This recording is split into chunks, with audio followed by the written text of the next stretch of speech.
माधवा कुंज विहारी जय राधा।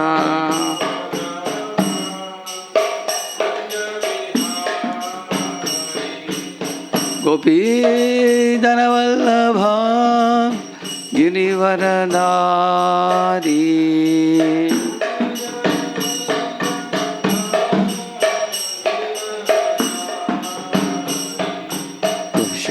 यशोदानंदन ब्रज जन रंजन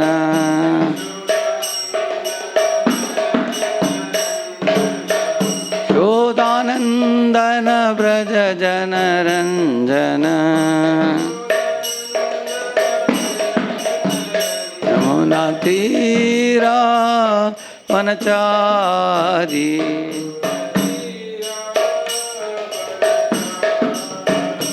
यमुना तीरा वनचारी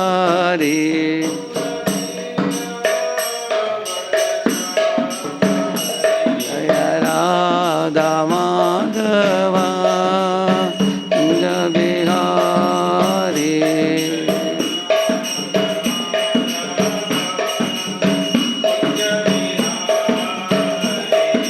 गोपी जनवल्लभा गिरिवरधारी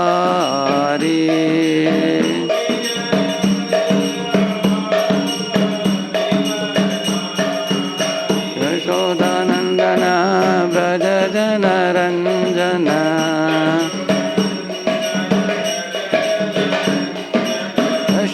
यशोदानंदन ब्रज जन रंजन यमुना तीरा वनचारी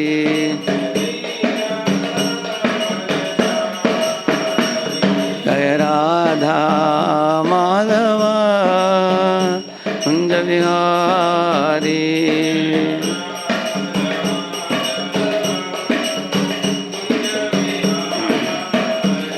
जय Radha Madhava Kunj Vihari.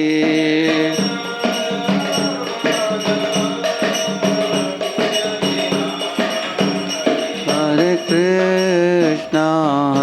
Krishna Krishna Krishna Hare Hare Hare Ram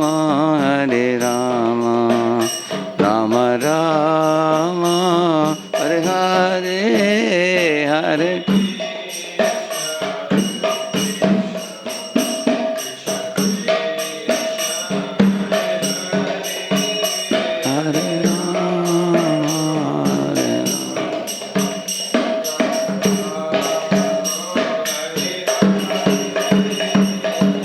Hare Krishna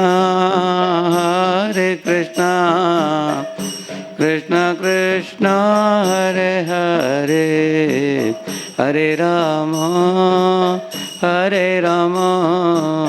Rama Rama Hare Hare Hare Krishna Krishna Krishna Hare Hare Hare Rama Rama Rama Hare Hare Hare Krishna Krishna Krishna Hare Hare Hare Ram Ram Ram Hare Hare Hare Krishna Krishna Krishna Hare Hare Hare Ram Ram Ram Hare Hare Hare Krishna Krishna Krishna Hare Hare Hare Ram Ram Ram Hare Hare Hare Krishna Krishna Krishna Hare Hare Hare Rama Rama Rama Hare Hare Hare Krishna Krishna Krishna Hare Hare Hare Rama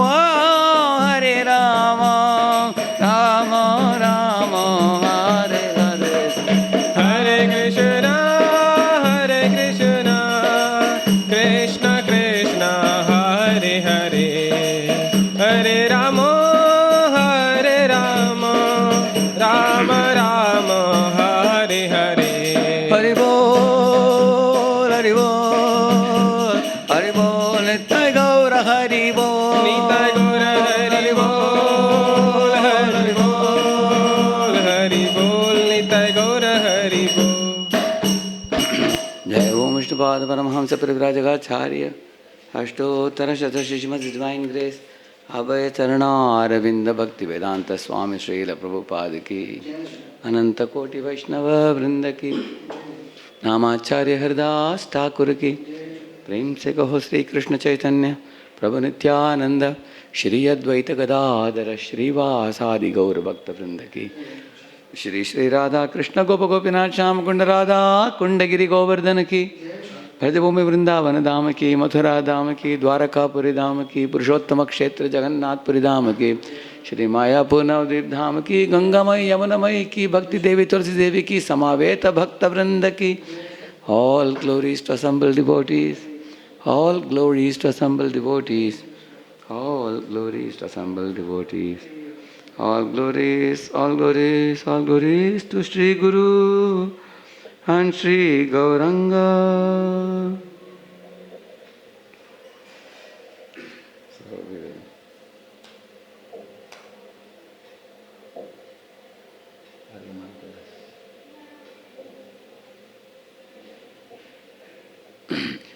Om Ajnanatimirandasya Jnananjanashalakaya चक्षुरुन्मीलितं येन तस्मै श्रीगुरवे नमः।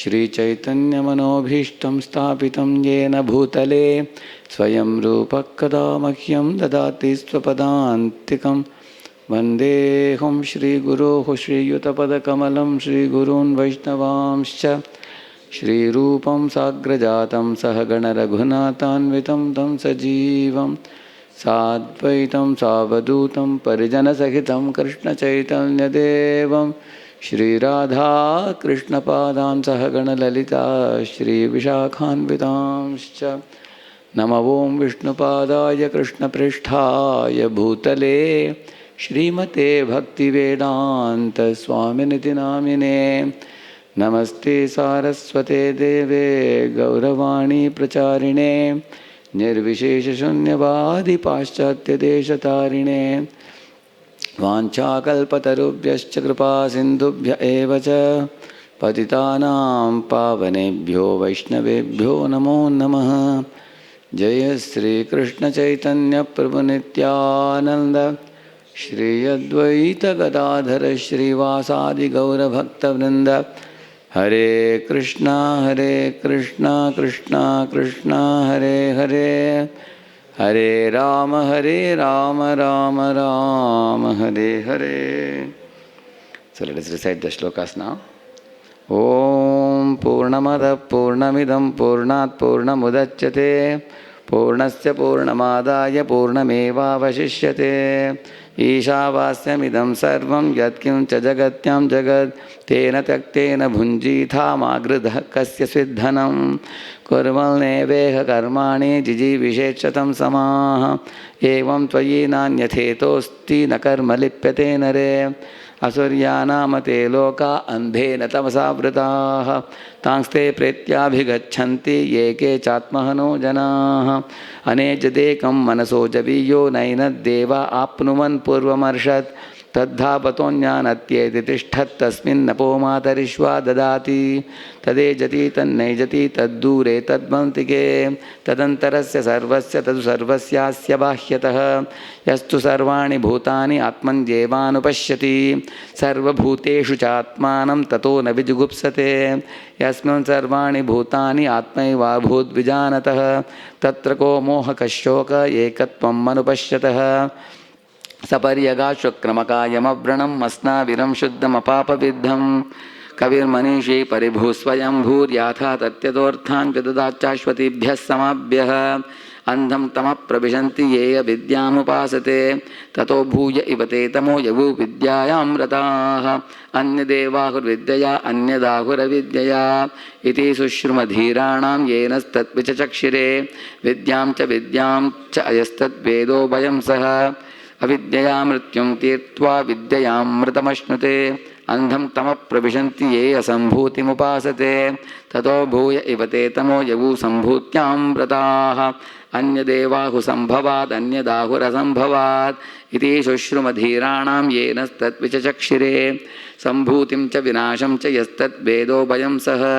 विनाशेन मृत्युं तीर्त्वा सम्भूत्यामृतमश्नुते हिरण्मयेन पात्रेण सत्यस्याभिहितं मुखं तत्त्वं पूषन्न पावृणु सत्यधर्माय दृष्टये पूषन्नेकर्षे यमसूर्यप्राजापत्य व्यूहरश्मीन् समूहतेजो यत्ते रूपं कल्याणतमं तत्ते पश्यामि योऽसापसो पुरुषः सोऽहमस्मि वायुरनिलम् अमृतम् अतेदं भस्मान्तं शरीरम् ॐ कृतोस्मर कृतं स्मर कृतोस्मर कृतं स्मर अग्नेन सुपथाराय अस्मान् विश्वानि देववयुनानि विद्वान् युयोध्यस्मज्जुहुराणमेनो भूयिष्ठां ते नमवोक्तिं विधेम हरे Krishna Krishna Krishna Hare Hare Hare Ram Ram Ram Hare Hare. Hare Krishna. We are proceeding to the last shloka of the Ishopanishad, shloka number 18 today.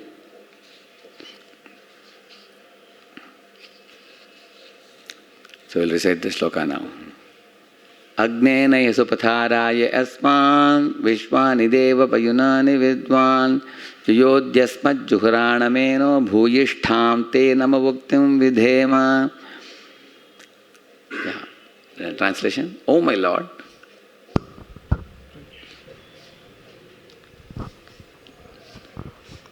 O my Lord, as powerful as fire, O omnipotent one, now I offer you all obeisances.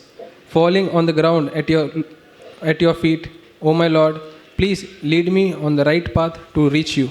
And since you know all that I have done in the past, please free me from the reactions to my past sins so that there will be no hindrance to my progress. yeah. Purport by His Divine Grace, Srila Prabhupada. Read the first paragraph.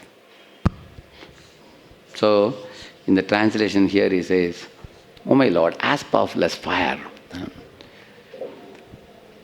Because, as you know, in this world, Krishna says also, I am the ability to burn in fire also. The sun, which gives light to the whole world, it is called as Ashesha Teja, which means it has non-diminishing amount of heat and light it has been giving since time immemorial. And it's continuing to give also. You can see that. Similarly, the Lord also is imperishable, everlasting, eternal, and is a mighty one, omnipotent one. Actually, whenever we pray, we always go to somebody who is superior to us, better than us, and actually we seek help of such a person. But amongst all the people in this world, you will see the jivas are all infested with the 4 defects: inability, insanity, errors, and cheating. 4 things. Inability means what? Even the most powerful personality like Midas and Muhammad Ali and all, they are very powerful when they are in youthful stage. When they become 70, 80, 90, they develop inability. Physically, inability in memory also. So therefore the jivas are not the very powerful one. They become powerless over a period of time. Beautiful ones become devoid of beauty. Powerful ones become devoid of power in this world.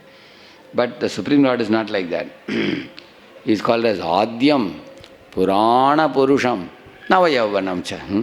He is the original, oldest amongst all, but yet he is the most youthful for all time. His youthfulness is permanent. He always looks like a 16-year-old boy. Even in the Kurukshetra battlefield where he is, he has already spent 125 years in this world, but he never grows old. He always remains young. Therefore he is saying here that, my dear Lord, you are not like us, the jivas, who develop inability, insanity. Lord can never be subjected to illusion. Like you can see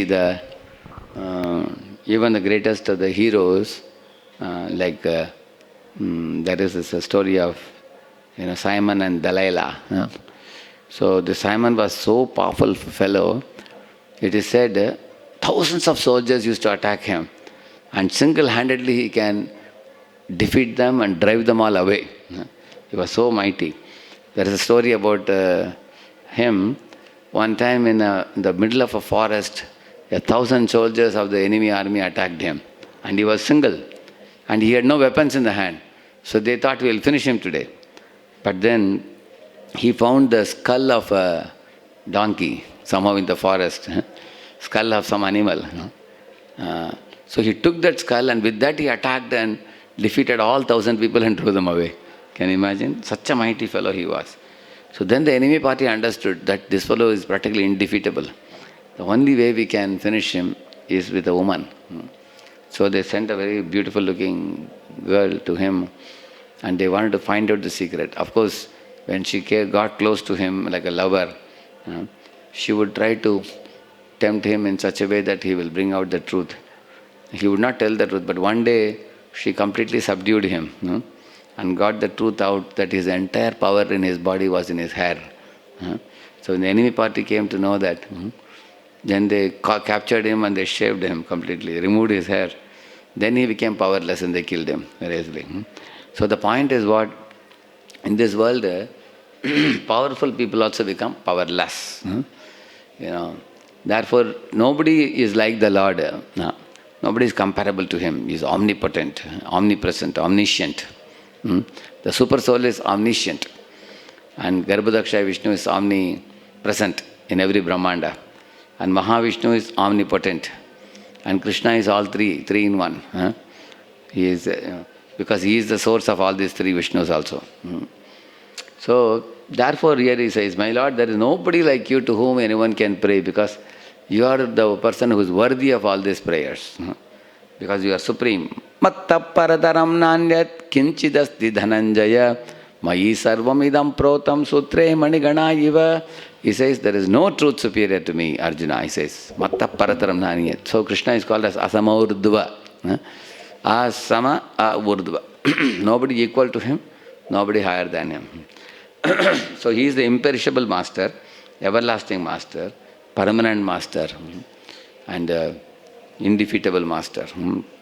So now I offer my obeisances to you, falling on the ground. And he's saying, please lead me on the right path to reach you. That's the same meaning of Gayatri Mantra also. Lead, kindly light.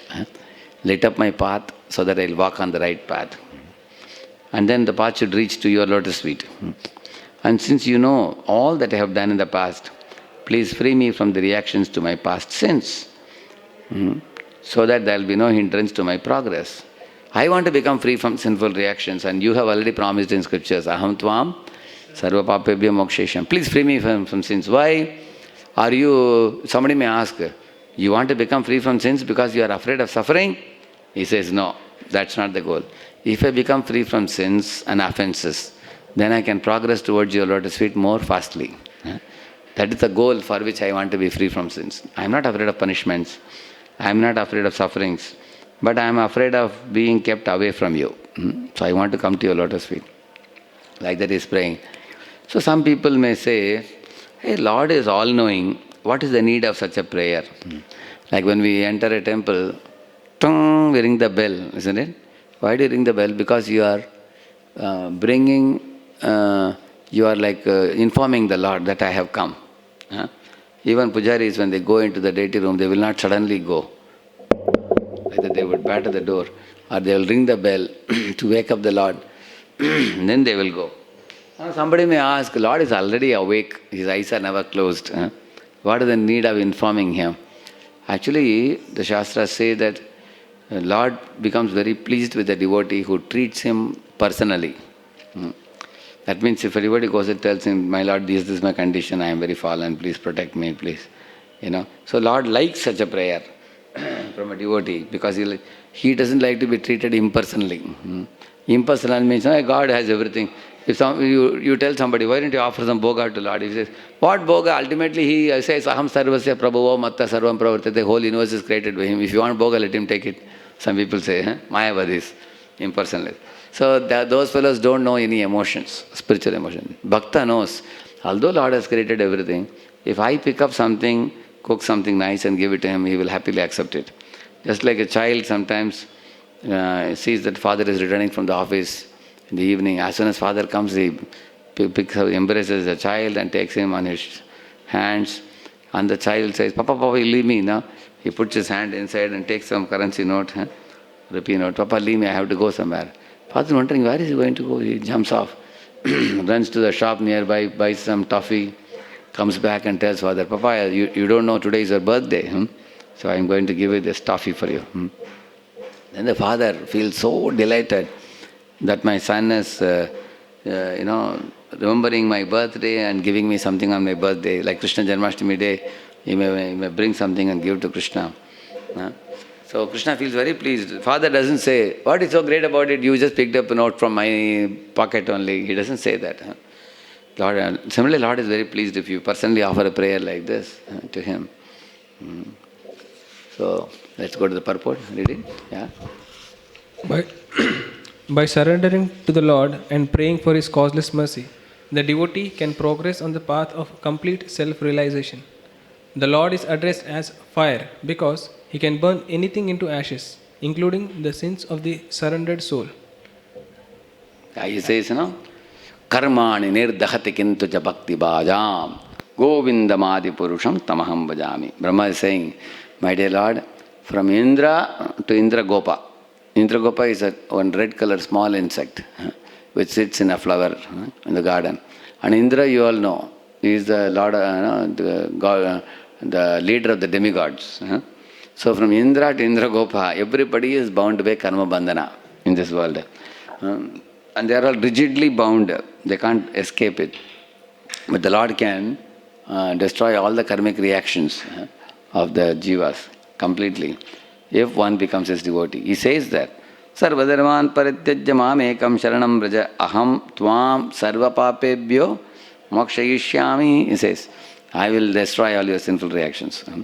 There is one more verse which says, Aprarabdam phalam papam kotam bijam phalonmukham kramenaiva pradiyeta Vishnu bhakti ratatmanam. If somebody is doing Vishnu bhakti or Krishna bhakti, the result, he says, is that one becomes free from not only the papa karma phalam, he becomes free from papa karma also. He becomes free from even the bijam also, and even the kutam also, even avidya also. Everything is destroyed. Please repeat this beautiful sentence I read in Nectar of Devotion. He says, pure devotional service, repeat. Pure devotional service Destroys sinful reactions. destroys sinful reactions. Burns away the sinful desire seeds. Burns away the sinful desire seeds. Counteracts the sinful proclivities. Counteracts the sinful proclivities. And uproots ignorance. And uproots ignorance. So only four things, correct now? He says it destroys the papa karma phala first. That's the beginning. So gradually you will see that the sinful reactions won't come. That they are stopped. Then it stops the sinful activity also. And the bija is also stopped. So the bija is not acting. Bijas are fried away. And the kutam tendency itself is gone. And then the ignorance which causes sin, that is also destroyed. In this way, the Lord is like a fire which burns down all these things which we said. And the practical example is Ajamila.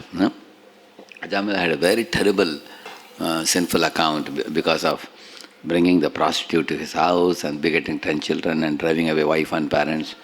But we can see from his life when he repented and went to Haridwar and practiced devotion service, in those 12 years of his practice, again he could get a chance to see the Vishnu Dutas second time. And they all took him to Lord's abode. So that's a practical proof. Go ahead. As described in the previous mantras, the real or ultimate aspect of the Absolute is his feature as the personality of Godhead, and his impersonal Brahmajyoti feature is a dazzling covering over his face. Fruitive activities or the Karmakanda path of self-realization is the lowest stage in this endeavor. As soon as such activities even slightly deviate from the regulative principles of the Vedas, they are transformed into vikarma or acts against the interest of the actor. Such vikarma is enacted by the illusioned living entity simply for sense gratification, and thus such activities become hindrances on the path of self realization. Yeah. For example, if you read about Nrga in the Srimad Bhagavatam, it is said that he got crores of punya. But how he got crores of punya, the secret is mentioned in Bhagavatam. He used to give charity of cows on not every day, but on very special tithi. Correct, no? People say, no, on Bhadra Purnima day, if you give a Bhagavatam, what happens? It says, in the same manner, he would take the Panchanga and see. If on this particular day, if I give one cow in charity, that's equal to 1 million cows.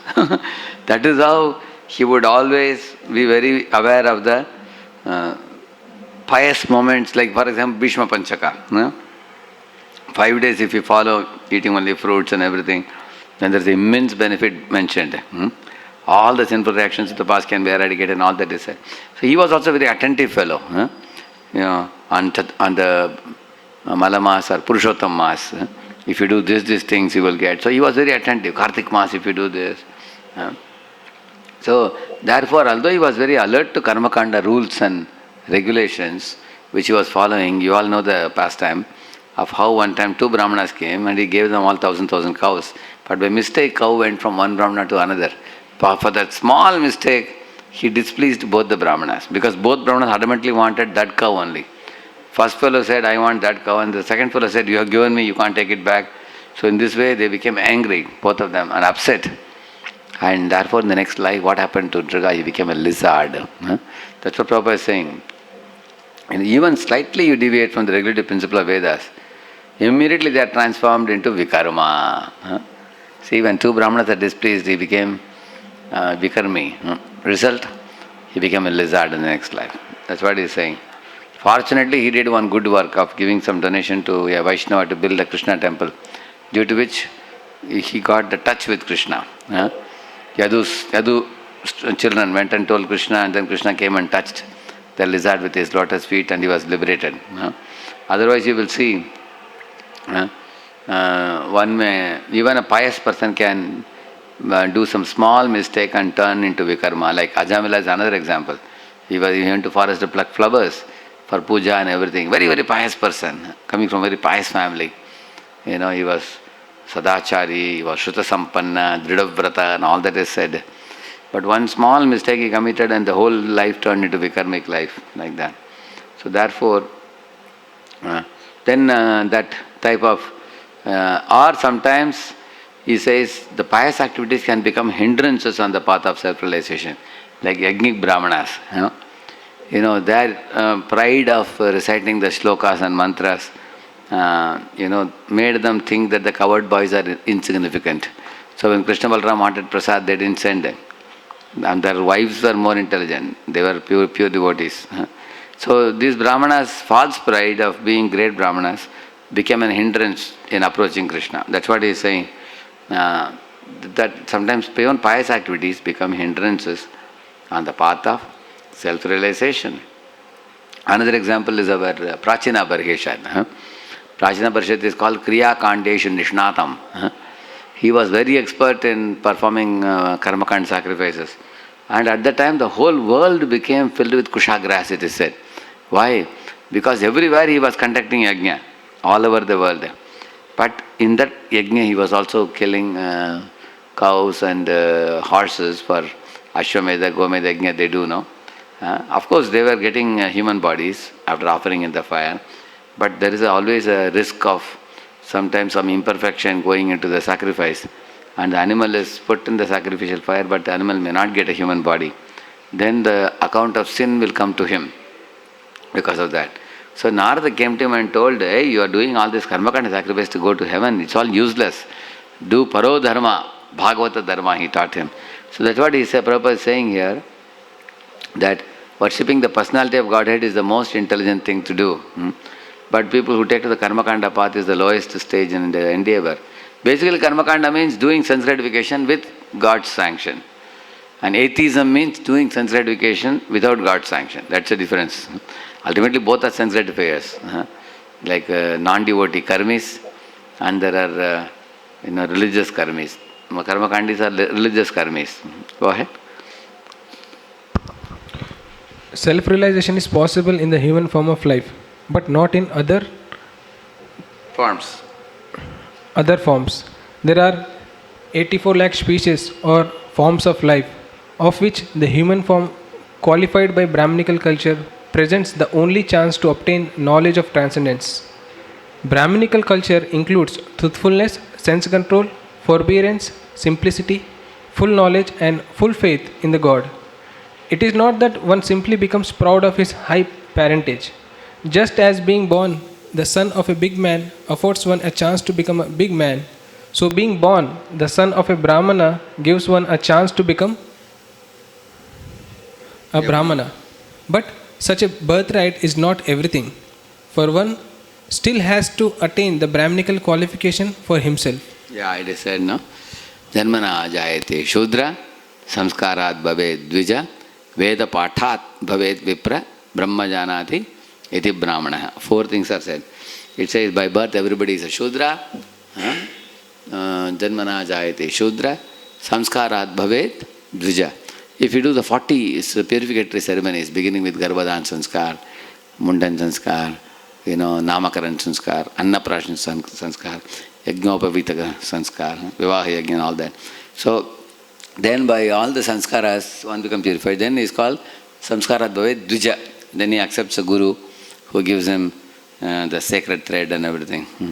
And then Veda pathat bhavet vipra. If he studies, goes to Gurukula and studies the Veda part, then he is called as Vipra. And then if he becomes self-realized Brahmana, then he is called Brahmana. Like it says, Brahma janati iti Brahmana, like that. Therefore he says that actually simply by birth one doesn't become Brahman. Son of a doctor is not a doctor. Son of a lawyer is not a lawyer unless they qualify. So that is the point Prabhupada makes here. And also he talks about Shama, Dama, Tapa, Shaucham, Shanti, Rajam, Evacha, Jnanam, Vijnanam, Astikyam, Brahma, Karma, Svabhavajam. That Prabhupada translates that. Truthfulness, sense control, forbearance, simplicity, full knowledge, full faith. So one should cultivate these qualities, which is very conducive for spiritual life. The modern society is characterized by degradation, large-scale degradation, and lack of these qualities. The young boys are speaking lies, they have no control of their senses, they are trying to show off, impress the other people in terms of the way they dress, the way they speak, the way they do things. And they lack knowledge of even the soul or God or the karma or goal of life. They are completely a big ignoramus. They are very proud, but their knowledge is a big puja, zero. So, and they have no faith in God, they are atheistic. So all these vital qualities are missing in modern day society. Therefore, people are not becoming self-realized. So self-realization can be best performed in human life, Prabhupada says here. He said, where Prahlad Maharaj says, one verse, Yata hi purushasyeha Vishno padopasarpanam na tata vindate kshemam mukunda charanambujam. He says that, my dear friends, in human form of life, one can easily attain the lotus feet of Vishnu. And if you, on the other hand, your economic development, your political knowledge, all these things, may help you accumulate some wealth, but eventually they will all be gone. Either money leaves you or you leave money. It's not going to stick on with you. But if you worship Vishnu, that will go with you, even after death. He preaches to them. Actually, in human life, he says, when you have a stout body, when you have a good intelligence, when your body is hale and healthy, that's the right time to practice spiritual life. Not that you become 80 or 90 years old, then you start. Like one young boy came to a temple, bringing his father. And the boy was telling, sir, I have my own factory, I am the owner of the factory and I am also CEO. I have brought my father. I heard that you have a sanstha here and you also people take people who want to join full time, I heard. So I asked, who want to join? You want to join? I asked him. He said, no, I brought my old father. He's almost 82 years old. And his father is having a stick, all the tooth are gone. He can't see also, he's saying. And I asked, You are asking us to take him. What will he do? Huh? Then I asked him a question. You take a rose, huh? And you just crush it in your nose completely, and then he said, we want to give you as a gift. Huh? If you give, is it not offensive? Huh? You have completely mutilated it, and all the your nose, nasty nose has pressurized it, and there is no good smell in the rose, and you are giving that. Similarly, you use your entire life in eating, sleeping, mating, and defending, and at the fag end of life, you tell a man, here is a man who wants to join your mission. You want to pose a burden to the mission, or you want to help take off the burden of the mission, isn't it? Then I said, if you wish to join, you are most welcome. Huh? Oh, no, I have my factory, I am very, very busy. In fact, he said, I have no time to take care of my father, therefore I brought him here. I said, shameless. Huh?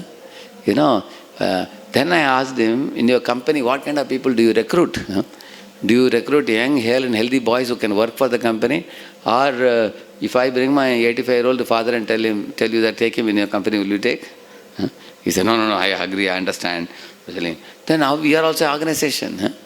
Why do you want to just come and put off the burden of your father and the organization and saying that, he said, no, sir, I heard that you have facility for people to stay in the temple. Yeah, we have facility, but for whom? Those who are missionaries, those who are willing to, don't think we are wearing the sadhu dress, we are eating and sleeping here. We get up at 3 o'clock in the morning, and night we go to bed at 9:30 we go to bed. And all day, we don't have one moment to waste our time. We are publishing these books, we are distributing these books, we are preparing PowerPoints, we are going to schools, colleges, companies, and we are cooking prasadam and distributing prasadam to the people, distributing books, and worshipping the deities. There are so many activities to be done. You will just stay here for a week and see, I told him. Of course, he didn't stay for a moment. He went back after that. But what I am saying is, as Prabhupada says here, many people actually don't know what is self-realization. Such ignorance, you see. He doesn't know what is it, because he is too much stupid in his materialistic life. He just wants to dump his father and go. So neither is the father self-realized, nor is he self-realized. People are ignorant. Therefore, the modern day so-called education is simply a farce, because they are not actually enlightening the people, and therefore there are so many suicides amongst the college youth and everything. Yeah. Read further. As soon as one becomes proud of his birth as the son of a Brahmana and neglects to acquire the qualifications of a real Brahmana, he at once becomes degraded and falls from the path of self-realization. Thus, his life's mission as a human being is defeated. Yeah. So, now there are many Brahmana boys who are very proud that they are son of a Brahmana. But they don't have these qualifications. Shama means they should have control of the mind. Dhamma means control of the senses. Tapa means austerities. Austerity means what? No meat eating, no gambling, no intoxication, no illicit sex. Shaucha means cleanliness, taking bath 3 times a day, keeping the body clean, chanting Hare Krishna and keeping the mind clean.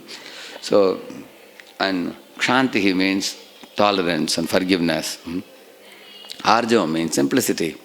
And Jnanam, Vijnanam, transcendental knowledge and realization. And Astikyam and religiosity, performing all the religious duties. Now, if one does not do all these things, but simply proud, I am a Brahmana. Like when I was studying in IIT, one boy was taking lunch next to me, and then he asked me, are you a Brahmin? He asked me. And then he himself took out his sacred thread and he showed. Here in they say, I am a Brahmin, my parents have given me. So I was very surprised. Why? Because he had a sacred thread in one hand and an egg on the other hand. Anda in this hand. I said, hey, you are showing your thread that you are a Brahmin, but you are eating an egg. What kind of Brahmin are you? So he said, no, I am born in a Brahmin family. He said, that is all right. That doesn't make you a Brahmana. If somebody says, my father is a doctor, so I will also wear a stethoscope and an apron. So I am also a doctor. Can you say that? Simply wearing apron doesn't make you a doctor. Or wearing a stethoscope doesn't make you a doctor. You have to go for MBBS, study 4 years and do your internship and then you qualify. That's what Prabhupada is saying, that simply being proud. Actually in India you find people become very proud of being born in a Brahmana family. Like in our lane, in my native place, my father used to say, one of the houses, one Brahmana was living. So the scavenger would come. Scavenger lady would come to clean. So she would tell them, please open the back side of the house. I have to clean the lavatory and everything, she would say. And this fellow used to shout at her, today is a, Purnima day. And early morning you have come and shown your ugly face. So because I am a Brahmana and you are untouchable, I am so ashamed to have seen your face. Like that he would say, this fellow. Get lost, like that he would shout. But the same fellow will go to a hotel and eat in the afternoon time. And the hotel, who is cooking the idlis, dosa, she is the one. She will go to the hotel and give some service and eating shamelessly. He doesn't even want to see her in the morning, and the afternoon he's eating from her hands. So what kind of Brahmana is that? So in India, many people, simply because they are born in a Brahmana family, they claim to be Brahmana. Prabhupada is condemning that. Don't simply be proud of being a Brahmana. Behave like a Brahmana, he is saying. That's most important. It's a very unfortunate thing nowadays that even the Brahmana pujaris who used to go as purohits to homes, who would perform the Shraddha or the Tithi and Antyeshti, or who would perform Vivaha Yajna and all these things. Even they are becoming very degraded, many of them. They think that we can drink coffee, we can drink tea. Some of them still have habits of bidi and drinking liquor and all that, some people. And they still keep a mustache. And they are not following pure lifestyle because many of them actually have lost the culture. Although they may be doing some amount of puja because it's coming in the family line. Therefore, we need education first. What are the things we should do? That's what Prabhupada is emphasizing. Yeah. Read the next paragraph. In the Bhagavad Gita, 6th chapter 41 and 42, we are assured by the Lord that the yoga brashtas or souls fallen from the path of self-realization are given a chance to rectify themselves by taking birth either in the families of good Brahmanas or in the families of rich merchants. Such births afford higher chances for self-realization. If these chances are misused due to illusion, one loses the good opportunity of human life afforded by the Almighty Lord. So, Shishyanam Srimatam Gehi Yoga Brashto Vijayate. So, what is the advantage in a Brahmana family? In the Brahmana family, one is taught to perform the three sandhya, Pratah Sandhya, Madhyanika Sandhya, Sayam Sandhya. And one also develops a good habit of eating vegetarian food offered to Lord Krishna. And then rising early in the morning, doing the puja for the deities. And out of the four classes, the Brahmanas are considered to be the head of the society. Kshatriyas to the shoulders, and Vaishyas to the belly, and Shudras to the legs. So, why the Brahmanas are compared to head? Because they are considered to be the most intelligent amongst the four classes. Like, for example, the Brahmana can give vision to the society, like how to go ahead forward in life. The Brahmanas can listen to the grievances of the people with their ears. They are good listeners. They can listen well, mature. Similarly, the Brahmana can smell the burning portions of the society, which means in the stove, in the kitchen, something is burning, smoke is coming. Immediately some people will say, hey, it's burning, stop it, like that. So Brahmanas can easily smell the grievances in society and set it right by helping the king with suitable advice. And with the mouth they can give advice to the kings. Therefore Brahmana is compared to head. He can give vision, he can listen to the people, he can smell grievances, he can give advice. Therefore Brahmana is head. Why Kshatriya is compared to shoulder? Because if some object falls on you, how do you stop it? Immediately. Immediately your hands come. Something is falling on, hey, stop it, use the hand. Therefore the Kshatriyas are compared to Kshat, means to protect. They protect the whole society. Therefore they are compared to the shoulders. And Vaishya is compared to stomach. Why? Because stomach is the portion of the body which digests the food and circulates energy to all the different parts of the body. So Vaishyas generate money and they give charity to Brahmanas. They give tax to Kshatriyas. They give food, clothing, shelter to Shudras. So they are like suppliers to everybody. So they are called the stomach. And the Shudras are compared to legs. Why? Because the leg is carrying the whole body with the head, with the shoulder and with the belly. All three are carried by the Shudra. Similarly, the Shudra assists all the three classes. Paricharyatmakam karma, Shudra karma svabhavajam, he says. Like Brahmanas need some firewood to be carried for the yajna. So Shudras will carry the firewood, like that. Kshatriyas want some foot soldiers in the army. So Kshatriyas would join the army also as foot soldiers or horse riders, like that. And Vaishyas want some people to work in the field. So then some Shudras will assist them in the field, like that. And for doing service to the three classes, they get food, clothing, shelter, everything they get like this. So it's a very beautiful social body, we call it. Head and shoulder and belly and legs. Everybody should do their work. So, therefore, if somebody is born in a Brahmana family, then one can be intelligent, one can even become advisor to the king. They can do so much good, one can do. Or if one is born in an aristocratic Vaishya family, like Agarwal family or Marwadi family and all that, isn't it? You will see they have Radha Krishna worship at home, and they have so much money flowing in their house, they don't have to do hard work to make money. So they can take out time and you can read 3.22.33. 3.22.33 purport. If you read, there you will see how Swayamvar Manu and his family would rise in the morning, very nicely hearing devotional music in the morning. And then they would go take bath and everything, go to the temple of Krishna, bow down to Krishna, offer bhoga to him, everything, take prasadam, and then do the day's work. And they would, evening they would hear katha from Bhagavatam, Ramayana, Mahabharata and all. And then night while going to sleep, again there will be Shanai and nice devotional music, and they will go to sleep. So very, very beautiful purport, 3.22.33.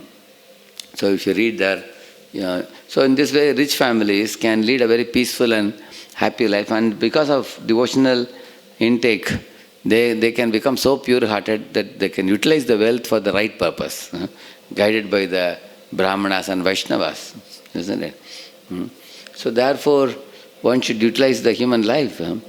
There in that chapter, Krishna is telling also in the same chapter, he says that Tatratam buddhi samyogam labate paurvadehikam jatate cha tato bhujaka samsiddhau kurunandana purvyabhyasena tenaiva kriyate hi avashopi saha jigyasurapi yogasya shabda brahmati vartate. He is saying in these verses, purvabhyas, that one has done in previous life, that is continued in this life. Like that is saying, as Brahmana or as Vaishya. Go ahead. The regulative principles are such that one who follows them is promoted from the platform of fruitive activities to the platform of transcendental knowledge. After many, many lifetimes of cultivating transcendental knowledge, one becomes perfect when he surrenders unto the Lord. This is the general procedure. But one who surrenders at the very beginning, as recommended in this mantra, at once surpasses all preliminary stages simply by adopting the devotional attitude. As stated in the Bhagavad Gita 18.66, the Lord at once takes charge of such a surrendered soul and frees him from all the reactions to his sinful acts. There are many sinful reactions involved in Karmakanda activities, whereas in Jnanakanda, the path of philosophical development, the number of such sinful activities is smaller. But in devotional service to the Lord, the path of bhakti, there is practically no chance of incurring sinful reactions, because a devotee of the Lord attains all the good qualifications of the Lord himself. What to speak of those of a Brahmana?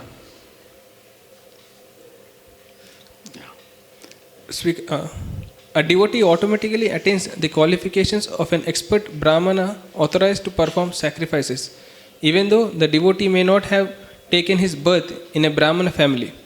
Such is the omnipotence of the Lord. He can make a man born in the Brahman family as degraded as a low-born dog-eater, and he can also make a low-born dog-eater superior to a qualified Brahmana simply on the strength of devotional service. Yeah. Shuchi haya muchi yadi Krishna tyaje. And muchi haya shuchi yadi Krishna bhaje. It is if a barber is chanting Hare Krishna, he can become a Brahmana. A Brahmana becomes a degraded low-class person if he does not worship Krishna. Like that it says. So Krishna can do that. So here Prabhupada is saying how in each path, like Karmakanda path, I told you Nriga committed a mistake and he suffered. So Also in the Karmakanda path, it's very rigid path. One mantra was chanted, Indra Shatroho. I like that in uttering there is a mistake committed. So instead of getting a son to kill Indra, Tvashta got a son who will be killed by Indra. One small mistake in Sanskrit made a big difference. So either in the Ucharan, mantra Ucharan, there is a problem, then there is a punishment for that. Or if some samagris are missing, out of 25 items you have only 24, no. Then you cannot do Karmakanda. It's a very rigid path. And also if the animal is put in the fire, it has to get a human body. If there are imperfections going into the sacrifice, then the animal will not get a human body. Then in that case, they get the sinful reactions also. So in the same manner, the Jnanakanda actually involves extensive study of the scriptures and speculation. And because of speculation, a jnani may not arrive at the right goal. Therefore he says, Bahu nam janma namante. And because he doesn't arrive at Krishna's lotus feet, jnani may become proud of his knowledge, because he's acquiring vast amount of knowledge. A jnani can become an offender of the Lord by criticizing the Lord's form because of limited understanding of Shastra and not having got a complete picture of Brahman, Paramatma, Bhagavan. Brahma Jyoti means Swayam Jyoti, Sarvabhuta Guhavasam, Bhagavantam Vadokshajam. 3 stages are mentioned. Paramatma is called as Sarvabhuta Guhavasam. He resides in all the hearts of jivas. And Lord Krishna is called Bhagavantam Adokshajam. He is beyond the range of mundane senses. So jnanis who are not aware of these things may become offenders at the lotus feet of Supreme Lord. Then they may arujya kritrena param padam tatha patanti ado. They fall down later on. So Jnanakanda also has problems, Karmakanda has problems. Yogis can also get into a bossing mode or a controlling mode. Therefore Prabhupada is saying that in each of these paths there can be sinful activity. But in the path of bhakti, there is practically no chance of incurring sin because everything is done on Krishna's account. One doesn't do anything on personal account. That is the beauty of the path of bhakti, he says. Yeah.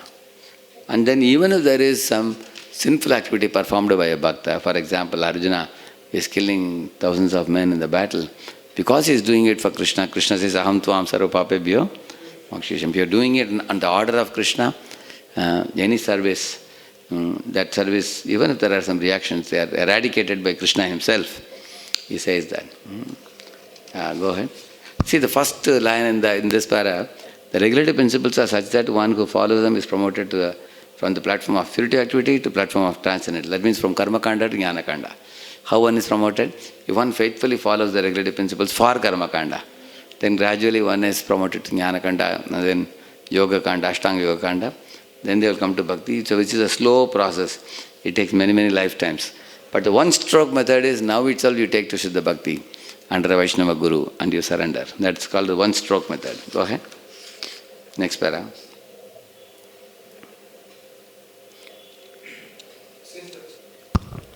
Since the omnipotent Lord is situated within the heart of everyone, He can give directions to His sincere devotees by which they can attain the right path. Such directions are especially offered to the devotee, even if he desires something else. As far as others are concerned, God gives sanction to the doer only at the risk of the doer. But in the case of a devotee, the Lord directs him in such a way that he never acts wrongly.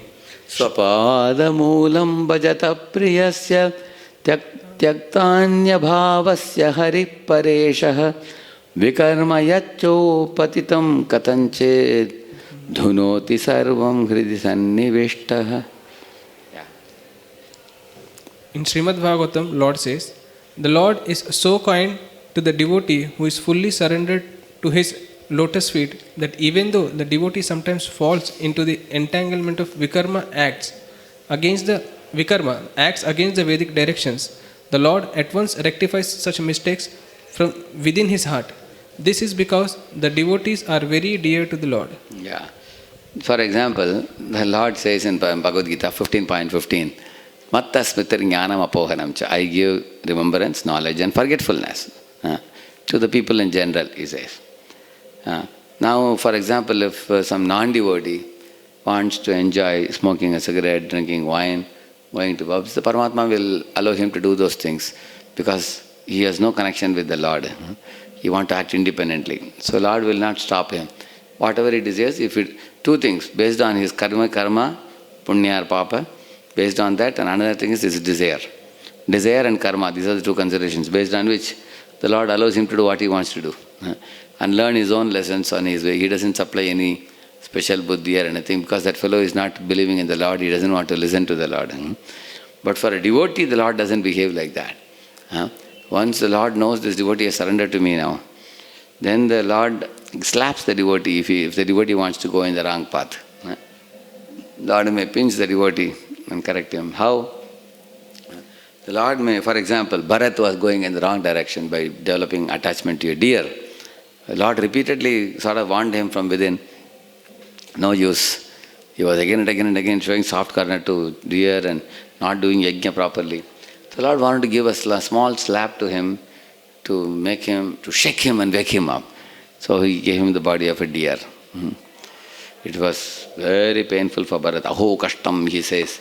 What a fool I was that, I was spending all my time with the deer. I became a deer now. So this is the beauty of devotion service. Lord will give you some small punishment by which you will become repentant, you will become awakened, you will realize your mistake, you will give up your mistake and walk the right path. And so this deer became austere deer, eating only dry grass. He left his place of birth and went to Kalanjara mountain. He left the Kalanjara mountain and went to Pulahashrama. He didn't associate with non-devotee deers. He lived in the Pulahashrama and heard only the saintly people. So why I am saying this, the path of devotion service, Lord punishing a jiva is like mother or father pinching their own child and batting the child. Whereas if one doesn't become a devotee, then Maya Devi's punishment is like a police, removing his belt and whipping somebody. It's like that. So you decide which path you want to take. If you are a devotee, then Krishna treats you like a parent. Otherwise, one has to face the wrath of Durga Mata. That's what Prabhupada is explaining, that even if a devotee is a bit deviating, Krishna will bring him back. Yeah. Go ahead, next one. In this mantra of Sri Ishopanishad, the devotee prays to the Lord to rectify him from within his heart. To err is human. A conditioned soul is very often apt to commit mistakes, and the only remedial measure to take against such unintentional sins is to give oneself up to the lotus feet of the Lord, so that He may guide one to avoid such pitfalls. The Lord takes charge of fully surrendered souls.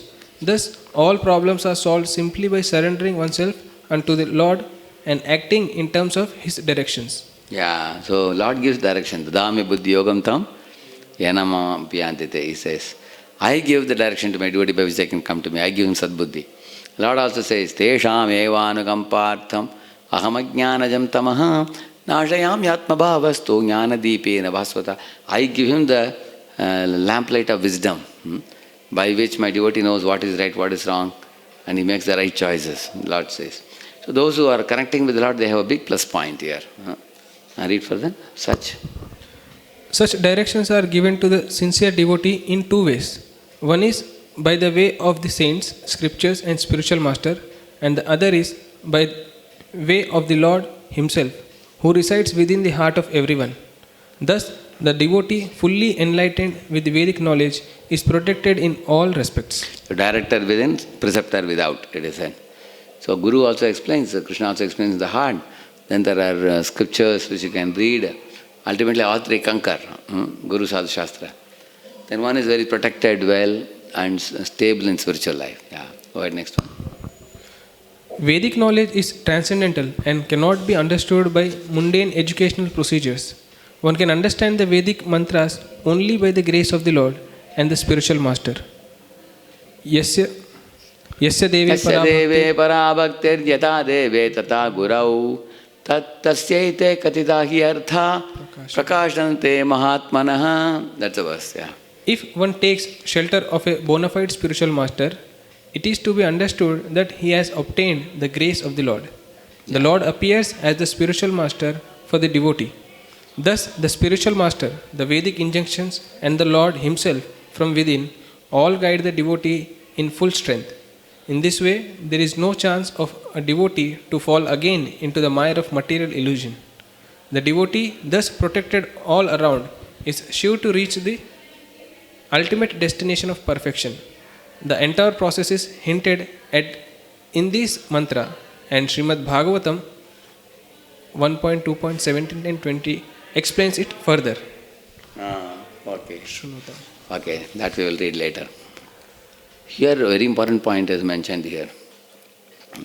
If you want to be successful in spiritual life, one has to take these two along, Guru and Krishna. Gaur Nitai. Gaur is Krishna and Nitai is Guru, Adi Guru. In the same manner, in our life also, Guru and Gauranga, we say. So, Lord Gauranga is Krishna and Guru is Guru. So that's why he's saying, Yasya Deve Parabhaktir. Actually, we need a bona fide Guru coming in a disciplic line and who has already obtained grace in the Guru Parampara. By surrendering to such a Guru, then one gets guidance. And guidance also comes to whom? Tesham Satata Yuktanam Bhajatam Priti Purvakam Dadami Buddhyogamtam. These two conditions you fulfill. Lovingly serve him, continuously serve him. Then he says that I will give you buddhi. Then he also says that Tesham Evanu Kampartam Aham Jnana. If a devotee is entering service to me well, but he is not a learned devotee, he can't read books and all, then I give him knowledge from within the heart, like that he says.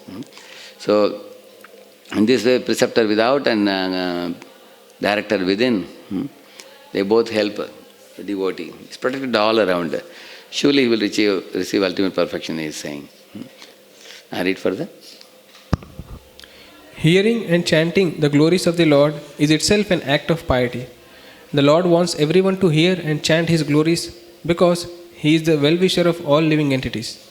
By hearing and chanting the glories of the Lord, one becomes cleansed of all undesirable things, and then one's devotion becomes fixed up upon the Lord. At this stage, the devotee acquires the Brahmical qualifications, and the effects of the lower modes of nature, passion and ignorance, completely vanish.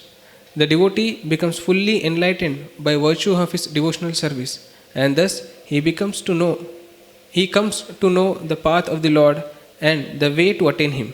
As all doubts diminish, he becomes a pure devotee. Rebol, yeah. So he's saying the hearing chanting process, the mechanism is explaining what happens exactly.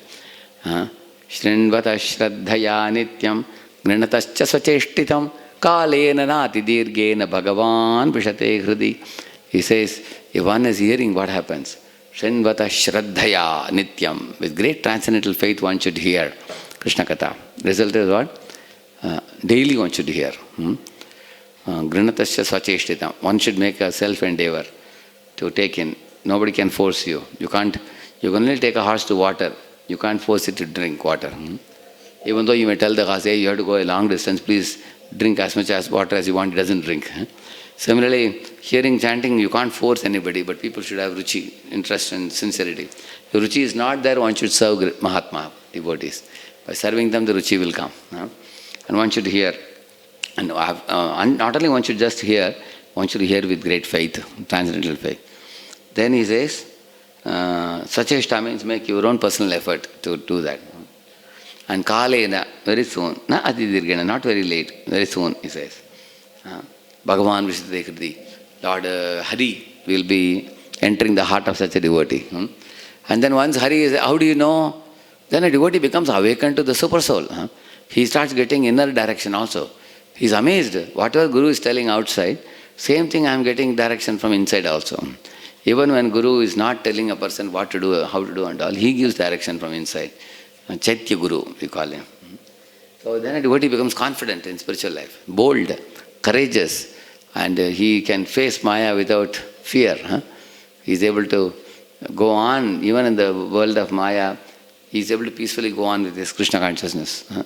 So that's one point he is making here. And another verse is there about hearing. I'll read. Karna pravishtarandrena swanam bhava saroruham dhunoti shamalam Krishna salilasya yatasharat dhautatma purusha Krishna padamulam na munchati tyakta sarva parikleshair Swantasya sharanam pantasva sharanam yatha.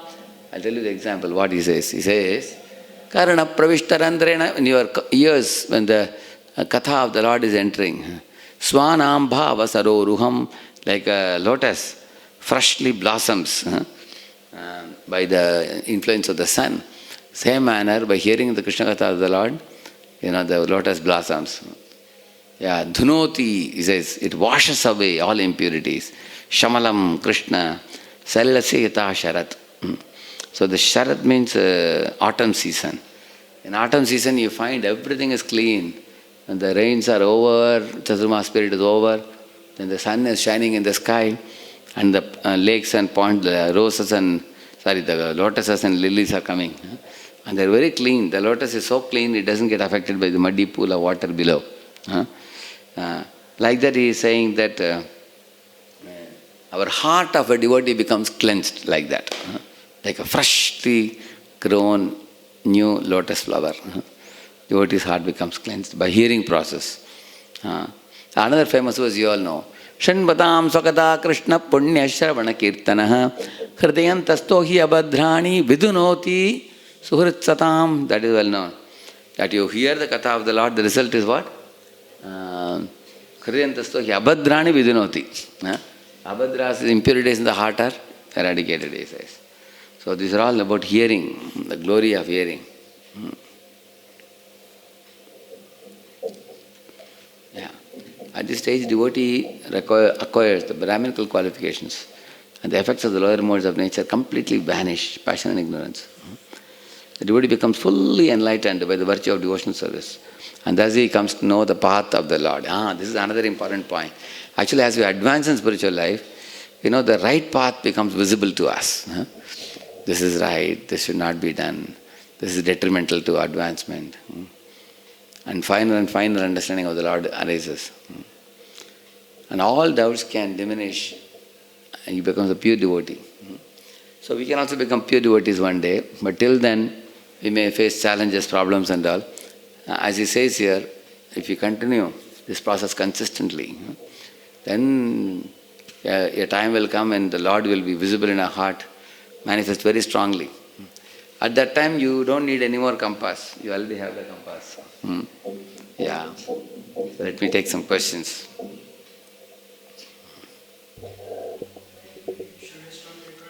Yeah? Or after recording and go on. Because I have only spoken 1 hour. You can go to 1.5 hours, can go. If they have any questions, you ask them. Hare Krishna Prajits, and those who are on Zoom, if you have any questions, you can raise your hand, then I'll unmute you. No, why don't you unmute all of them? They can give them the freedom to. Hare Krishna, all of you can unmute yourself whoever want to ask question and ask it.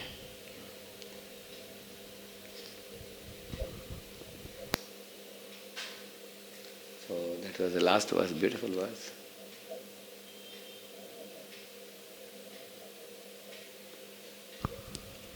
Any questions, bro, in chat or something?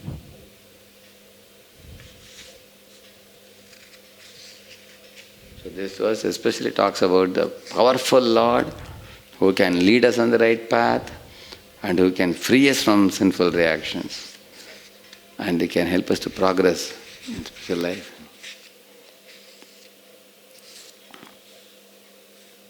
So nice, Prabhupada is concluding with the hearing and chanting similar to Bhagavatam. Nama sankirtanam jasya sarva papa pranashanam pranamo dukkha shamanaha tam namami harim param. That verse says, if anybody does Nama Sankirtana, all one's sinful reactions are eradicated. And anyone bows down to the deity form of the Lord, all one's dukkha or sufferings are eradicated. So to get rid of sins and sufferings, bow down to the deities and chant the holy name. Like that the Bhagavatam ends with that statement. Beautiful statement, yeah. So they had no questions today also? Yes. Keep the mic there. Yes, bro. Speak. Keep the mic there. Mic.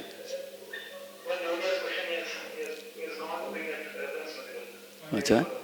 Which one? One devotee has question, he went to bring reference material from which he knows. Okay. I need my laptop here. I also want to show something.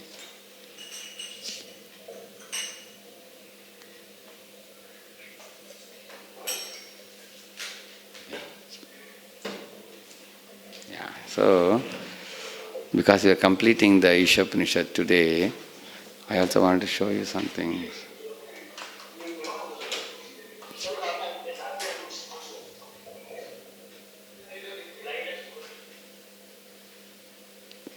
So we completed the last verse, now you can see this. How obstacles on the spiritual path originate from karma, jnana, yoga and all that. And he also talks about how achieving perfection, the gradual way and the quick way. Quick way is bhakti. Excuse me. And the gradual way is karma kanda, then karma yoga, then jnana yoga, ashtanga yoga and all that. And how the omnipotent Lord guides the devotee. Yeah, there it is explained that if a devotee commits mistakes, the Lord is very much available for the devotee to guide him, rectify his mistake. Just like a mother always wants to see the child successful. So she will bring a naughty child back to the track. So Lord says that I am personally available for my devotee. Unlike the other jivas who are guided by super soul, by three things, smriti, jnanam, apohanam. But for the devotee, if you have already surrendered to the Lord as a devotee, then he is your friend. Surdam sarva bhutanam. There is one beautiful verse. Samoham sarva bhuteshu name dveshyosti na priyaha ye bhajanti tu mam bhaktya mayi te teshu chapyaham. He says, I am equal to all, like rains are equal to all. Everywhere rain pours without seeing whether poor man's house or rich man's house. Similarly, sunlight is also equal to all. Sunlight goes everywhere. Moonlight goes everywhere. Lord says, I am also like that as super soul. But as Bhagavan, I have special love for my devotees. I give them special guidance. Like for sometimes a king, for his prince, he will give a very costly dress. He will give. But for the general praja, he may give them simple, normal dresses. For his son, he reserves something. Just like mother, father, when they take their child in a train, they carry hot pot, nice prasad for their child. But for a beggar, whatever sukha roti of yesterday is there, they'll give it to beggar. Similarly, the Lord also says, for those who are not my devotees, they are not inclined to connect with me, I give a general service for them. By giving smriti, jnanam, apohanam, knowledge, forgetfulness, remembrance. But those who are my devotees, for them I give a very special knowledge, he says. Like that he says. Yeah. He gives that. There are many evidences for this in the scriptures, how the Lord brings the devotee back. To cut the long story short, I can tell you the example of Yamunacharya. When he was a small boy, he had studied Bhagavad Gita, but when he became a king, he became too busy and preoccupied. But the Lord did not forget him. He arranged for one Ram Mishra to supply him to do one type of shak, and his sattva was increased. Later on, he followed him and he heard the recitation of Bhagavad Gita, and all remembrance was brought back. So Lord arranges for his devotees to be brought back to his lotus feet. So that type of Lord's reciprocation, Prabhupada explains in the purport. Okay, let's take question now. They are ready? Yeah, please ask Prabhu question.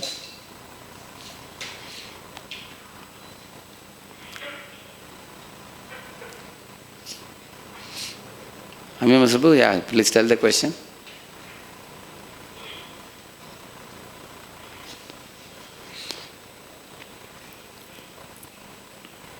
So, amongst all the 108 Upanishads, there are 10 Upanishads which are called the prominent Upanishads. And amongst the 10, this Isha Upanishad is considered the topmost. By all, by even the Bhaktas and Jnanis also, they consider this a very important Upanishad. Therefore, Prabhupada wrote the commentary to this one first, the Isha Upanishad, so which is giving us a direction towards the Supreme Lord. Yes, they are ready? Who is going to ask question? He is not able to search. Okay?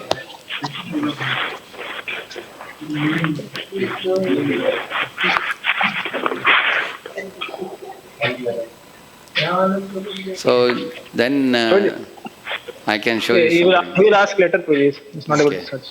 Okay, you can see this overall overview. You are seeing Yes, it? please. I am showing overall overview. You can see. Yeah, just a minute. If you see this one, you are seeing it? All of you? Okay. See, invocation and verses 1, 2, and 3 is the Ishavasya principle, and then harmony with the Lord and disharmony with the Lord. Those three things are explained in verses 1, 2, and 3. And then verses 4 to 8 is all about Ishvara. You know, how Ishvara is inconceivable, how all the contradictions are resolved in Ishvara. And what is the, vision of a Mahabhagavat and all that.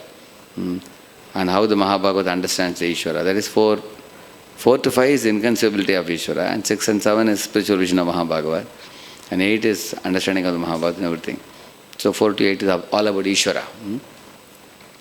And then 9 to 14 about understanding and misunderstanding the Ishvara by what is it? That is explaining. In that there are 2 categories. 9 to 11 is about Vidya and Avidya, and 12 to 14 is about demigod worship and worship of Supreme Lord. So, Sambhutim and Asambhutim, Vidya and Avidya, that is 9 to 14. About that Ishvara. And then lastly, 15 to 18 is prayer to Ishvara to reveal Himself. You see, oh Lord, please don't cover your face with effulgence, please remove the effulgence, I can see you. And then, oh Lord, please remember all the activities I have done for you.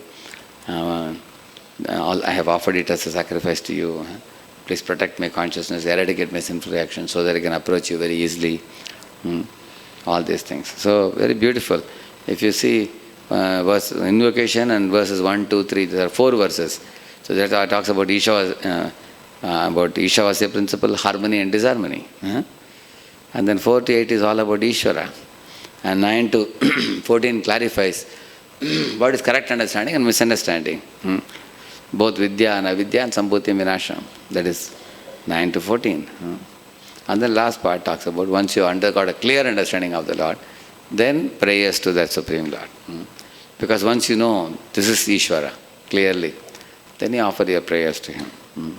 So that was this section. So this is one thing I wanted to show you. Another thing I wanted to show you was this one.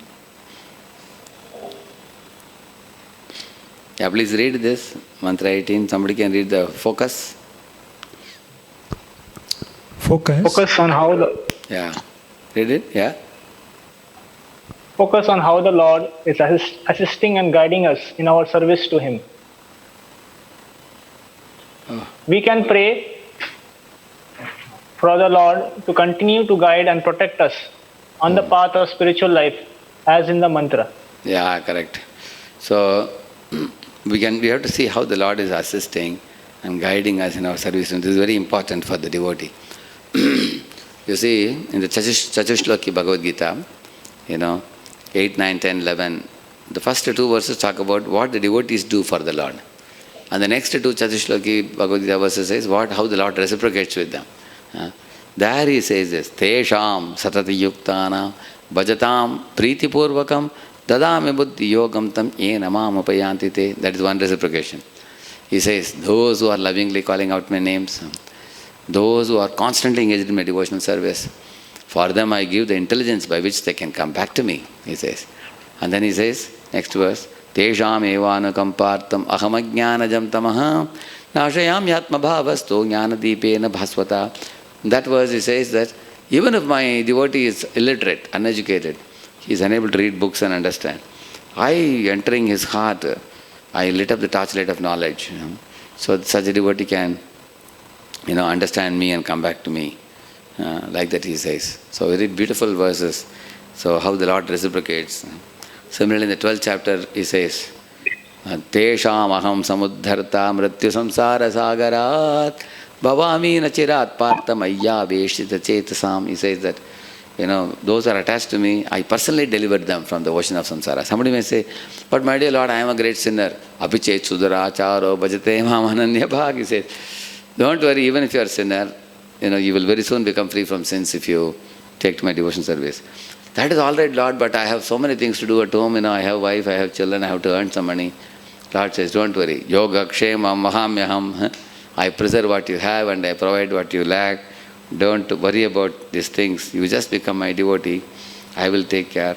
Somebody may say, no, my Lord, I have so many debts to Deva, Rishir, Bhuta, Aptarinam, Pitrinam, all these things I have, what to do?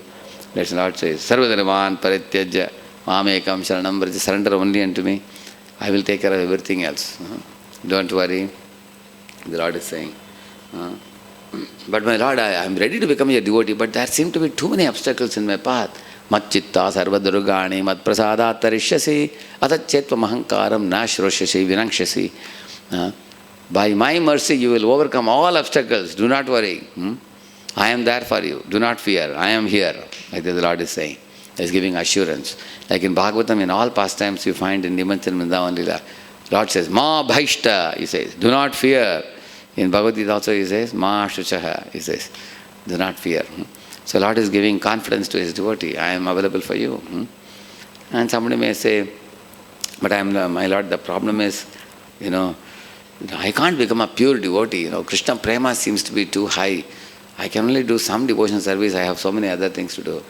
Lord says, don't worry. If you still have material desires, you will go to heaven. And enjoy those material leanings and all. And then once the material desires are cleaned, then you will come back to the earth, and then I will give you birth in a Shuchinam, Shimatam Gehe, nice Brahmana family or in an aristocratic family.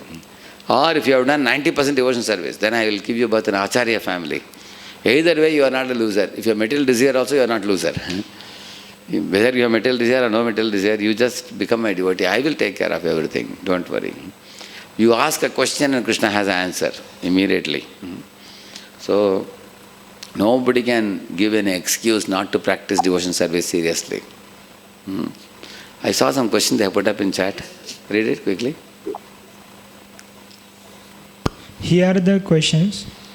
In initial class you mentioned how all acharyas accept Krishna as supreme, not Vishnu. Yeah. But we see Ramanuja propagated Vishnu as supreme, not Krishna. How to understand? Actually, in Ramanuja Sampradaya also, even before Ramanuja, there is Andal, who is Acharya, who is worshipped by Ramanuja. And that Andal is singing in Andal Tirupavai, Adimade Kanna. The whole song is about Krishna only, and the worship of Andal in the mood of a gopi. Actually, you will find in Sri Sampradaya, Acharya singing about both Narayana and Krishna also. They actually don't see any difference. In fact, Lord Chaitanya Mahaprabhu told Venkata Bhatta, if somebody sees difference between Krishna and Narayana, he is an aparadhi, he said, from a tattva point of view. And from a rasa point of view, there is difference. When it comes to Narayana, there's Aishwarya Bhava. Some souls are attracted to Narayana in Aishwarya Bhava, and other souls are attracted to Krishna in Madhurya Bhava. So, like, you can teach mathematics. 2 mangoes plus 3 mangoes is 5 mangoes. Or you can teach 2 apples plus 3 apples is 5 apples. Mathematics is same, only the juice is different. Similarly, the rasas are different, but the tattva is same.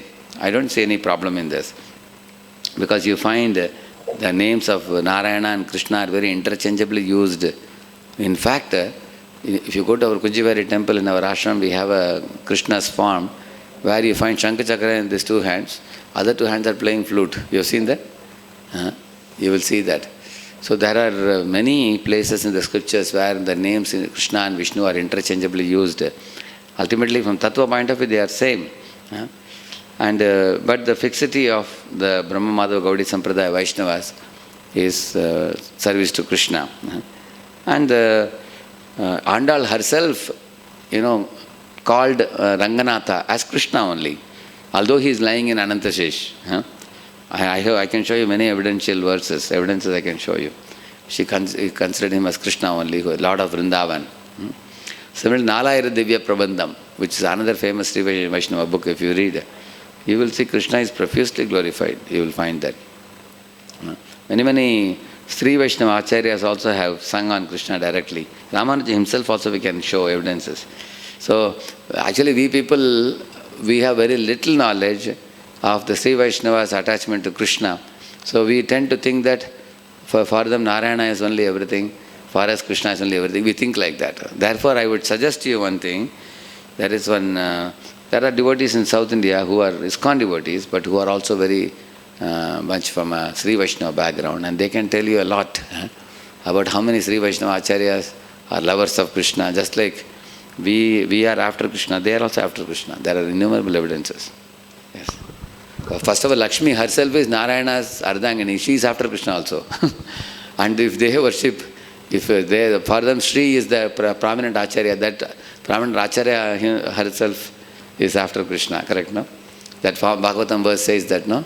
Kasya anubhavosya nadeva vidmahe tavangri renus parashadhikara yadumanchaya shri lalana charattapo vihaya kamanchu chiram dritavrata. This is not a Gaudiya verse alone. It's given in Srimad Bhagavatam. Lalana Shri, she is after Krishna. It says that. Yes, go ahead. There are 6 more questions, Prabhuji. Quickly. You showed video of Hare Krishna Mahamantra sung by Mayavadi, but I heard Hare Krishna Mahamantra in Shastra is actually reverse of what we chant. Hare Ram, Ram Ram, Hare Hare. Why is that? Actually, you can write to Sankarshan Adhikari Prabhu. He will send you 5-6 different Shastric evidences. In 2-3 of them, it's beginning with Hare Rama. Other 2-3 of them, it's beginning with Hare Krishna. Both are available in Shastra. Next. Is Nirguna and Nirvishesha same or different? Actually, Nirguna, literally Nirguna means Lord is free from the Tamaguna, Rajoguna and Sattoguna. That's the meaning of Nirguna. And Nirvishesha, when we say, that means actually there is no variety, there is no, what do you call it? The material variety you see in this world is a false variety, cheating variety. But in the spiritual world, such variety like this is not there. There is a spiritual variety, the spiritual world. That's the meaning of Nirvishesha, the correct understanding. And the wrong understanding of these two is, Nirguna means Mayavadis think Lord has no qualities, they think. No form, no qualities. And Nirvishesha means Lord has no variety, like that they think. This is a wrong understanding. Yeah. You mentioned in initial class about Neela Shakti as Neela. Lord's potency. Bhu Shakti, Neela Shakti, correct, yeah. Can you elaborate more about her? Oh, Neela Shakti is Andal only. Andal comes as, Neela Shakti is only coming as Andal. You will, actually, there are many Shaktis mentioned in Bhagavatam itself. Hri, Bhu, Shri, Neela, like that. There are almost a dozen Shaktis Prabhupada mentions. Once, you can ask Sri Chaitanya Chandra Prabhu, he gave a list of 16 Shaktis from one of the Puranas. He had given list. So there are many Shaktis. She is also one of the prominent Shaktis. Just like Shri is also a prominent Shakti. Among Shaktis also there are different levels. Like we say there is Radharani, then there is Lalita Vishaka, And in the same manner, amongst Narayana Shaktis also, she is one of the prominent ones, yeah. He has added one comment in that. In Ramanuja Sampradaya, they explain one Neela Devi going with Vishnu above Vaikuntha abode. Something like Radha Krishna and Goloka. And therefore I told Andal, Therefore I told her. Yeah, correct. And then? Next question, Guruji. In one class you mentioned Sahajiyas are attached to Krishna. Sahajiyas are attached to Krishna. Correct. Can you explain how they are attached? That seems good status. Yeah, actually Prabhupada appreciates Sahajiyas in one of the purport. He says Sahajiyas are better than Mayavadis, Prabhupada says. Why? Because they are attached to Krishna. That is their good qualification. And the bad qualification they have is they don't want Guru. They directly want to go to Krishna. So they wear sari and behave like gopis foolishly, and they fall prey to illicit sex and all that. So, but their good side of Sahajiyaism is that they have a attraction for Krishna's pastimes, attraction for Krishna's deity form. But they pretend to be like a great Mahabhagavat, they cry tears and all that, make a show.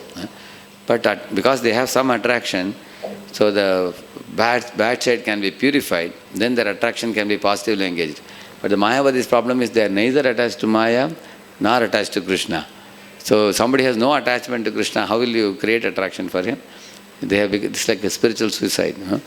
They go to Brahman and they want to be in a place where there is no qualities and no activity. So therefore Mayavadis are considered more abominable, that desire, and Sahajiyas are relatively better, like the Prabhupada says. I have read it in purport, one of the purports, yeah. Next question, Prabhuji. Yeah. In Shvetashvara Upanishad, Shvetashvatara Upanishad, Yes. 3.8 and 3.9, Yeah. Lord's form is glorified. Yes. But in 3.10, impersonal aspect is glorified and told that nothing is superior to that which has no form. How to understand that? But by which, I think you are reading from a Mayavadi book, I think. See, if you take from Mayavadi book, you will get a Mayavadi interpretation. But if you take, Bhaswanath Bhanu Maharaj has explained, if you read his book and show, actually, if you think there is a difference between Brahman and personality of Godhead, then you are in illusion yourself. There is no difference between Brahman, Paramatma and Bhagavan. Therefore it says non-dual substance, word is used. Vadanti tat-tat-pavidas tattvam yajnanamadvayam brahmeti, paramatmeti, bhagavaneti, shabdyate. This verse says that three people get three different perceptions of only one truth only. The truth is only one. If you think the truth is two, you are in illusion. The truth is personality of Godhead. The truth is Paramatma, the truth is Brahman. Actually, ultimately it's one substance only. But when jnanis see, Lord reveals to them as an impersonal entity. Why? Because they don't want relationships. They want Shanti. So Lord reveals himself as a bright light for them. And the Paramatmavadis like to see a form of the Lord. So Lord shows the form, but they are in Shanti Rati. They don't want to render service. They only want to admire. So Lord comes as Vishnu form and shows them.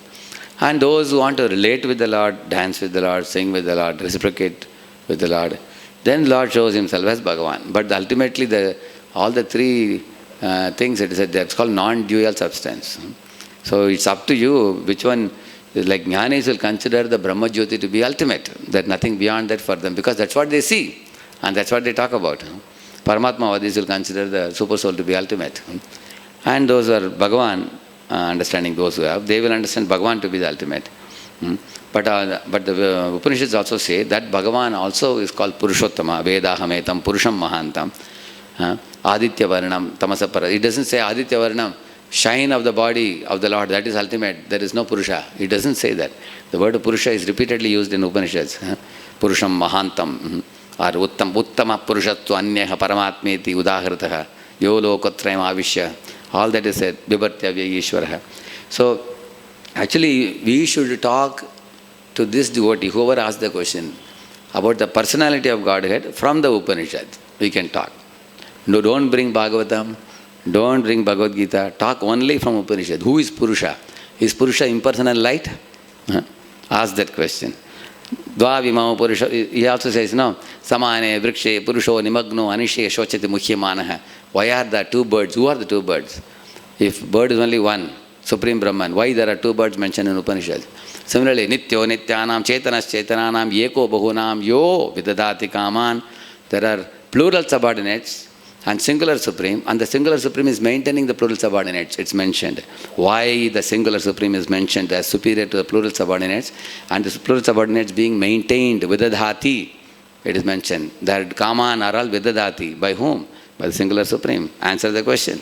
So you should actually put only Upanishads for this devotee. Don't bring in anything else. Don't bring Bhakti literatures. Argue from that point of view. Therefore, this devotee should read, you should read Prakashanand Saraswati and Chaitanya Mahaprabhu discussion.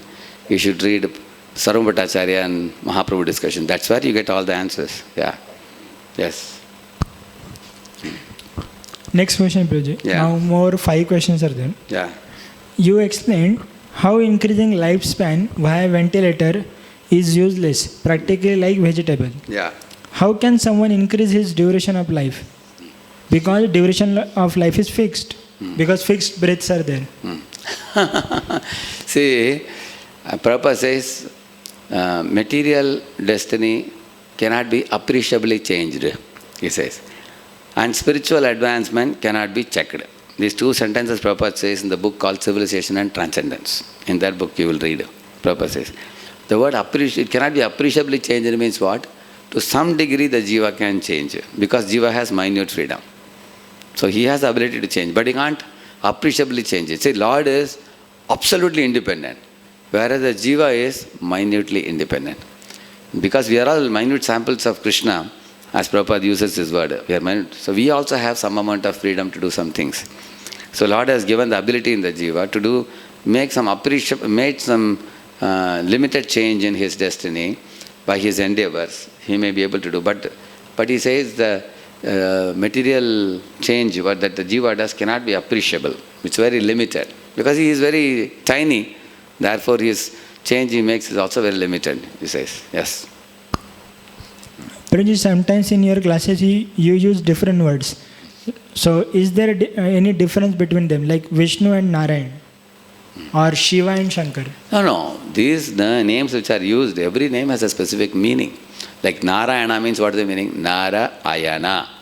Ayana means repository. Nara means jivas. So Narayana means that personality in whose navel all the jivas rest during the time of pralaya. He is called what? Narayana. From that word Narayana has come. Now Vishnu, when you say, what is the meaning of that? One who is all-pervading, one who occupies the heart of every jiva. What is his name? Kshirodakshayi Vishnu. So when you say Vishnu, Vishnu means one who permeates. Like Mahavishnu, he creates all the millions of universes. Then Garbhodakshayi Vishnu enters into each planet. And then Kshirodakshayi Vishnu, he enters into the heart of all living beings. So the person who doesn't just stay in one place, but who also has a habit of expanding and permeating, he is called Vishnu. Like that. So when we use these names, the Shastras don't just call any name for anybody. They all actually have a meaning of the names that they pronounce. It has a meaning. Next.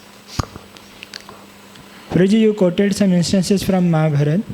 So if you want to read Mahabharata, from which source or which book we should Krishna read? Dharma Prabhu. That's what I would recommend. His Holiness Bhaktivedanta Purna Maharaj also uses that.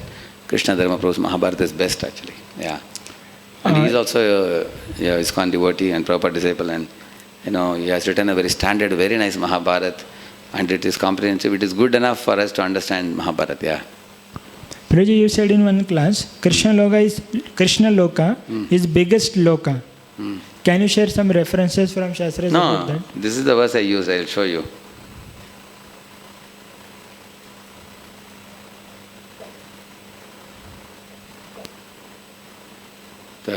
About the Krishna Loka, what I shared, this is the verse I will show you. Ganesha speaking to Parashurama, I think. Yeah, correct. You are seeing this? Ganesha told Parashurama, Yato bhavanti vishwani stula sukshmadikani cha punastatra praliyanta evam eva muhurmuhu. He says that in this world, which is made up of gross and subtle elements in this world, they all emerge from Supreme Lord. And punastatra praliyanta, again they are destroyed. Muhu, bhutva praliyate, he says. Goloka vardhvam vaikunthat. There is a planet called Goloka, which is above Vaikuntha. How much above? Panchashat koti yojanaha. 50 crore yojanas, it says. Nasti lokastad urdhvam cha. There is no planet above it. Nasti krishnat paraprabhu. And there is no Lord beyond Krishna. That means there is no Lord beyond Krishna, there is no Loka beyond Goloka. Idam Shrutam Shambhu Bhaktran. This I heard from the mouth of my father Shambhu. Maya te katitam. That I am telling you, Parashurama. Like that Ganesha is saying. Here is the translation you can see. From Lord Krishna, gross and subtle worlds emanate, and again they merge into him. This happens again and again. 50 crore yojanas above Vaikuntha, Goloka is situated. Beyond Goloka there is no other abode. And beyond Sri Krishna there is no master. Oh Brahmana, this I heard from Lord Shiva, that I have told you now. So this is what I was quoting in the class. Yeah. And next question. Is prana air material? Is it different from soul? Yeah, it is different from soul. It's material only. Yeah. Just like intelligence pushes, intelligence actually activates the jnanendriyas. Similarly, prana activates the karmendriyas. Prana is actually like air which pushes the karmendriyas to act, like the hands, the legs, the genitals, the rectum and the speech. Further, the prana's push is required. So, therefore, the physical karmendriyas, they can only act by the movement of prana. If prana becomes very weak, then our speech also volume reduces, then hands become very weak, legs become very weak also because of the weak prana. And the intelligence actually connects with the jnanendriyas, like the eyes, the ears, the nose and skin and sense of touch. That is actually activated by the intelligence, because intelligence is above and then the mind is below, correct, no? And then the mind is connected to the jnanendriyas from where it gets supply. Yeah. Yes? Over? Prabhuji, in foreign ISKCON temple, Radharani's finger got damaged, so pujaris repaired it. Okay. But some Gujaratis did not accept it deity anymore. So they submerged the Radharani and established the new Radharani.